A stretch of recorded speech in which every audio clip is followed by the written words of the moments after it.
School games federation of India சார்பாக நடைபெற்ற தேர்வு போட்டியில் தேசிய போட்டிக்கு கோவையை சேர்ந்த தி கோல்டன் ஸ்டார்ஸ் அகாடமி மாணவர்கள் தேர்வு பெற்று அசத்தியுள்ளனர்.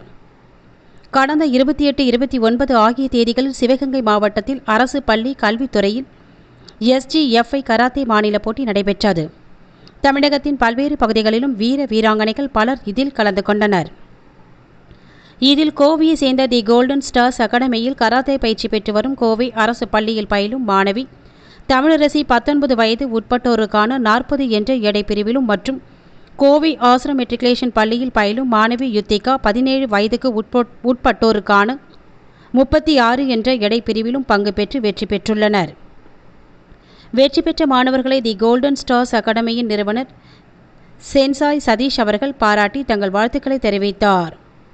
வெற்றி பெற்ற மாணவிகள் இந்திய அரசு பள்ளியில் விளையாட்டு குழுமம் நடத்தும் தேசிய கராத்தே போட்டியில் தமிழ்நாடு அணி சார்பாக பங்கு பெற வாய்ப்புள்ளதாக குறிப்பிடத்தக்கது.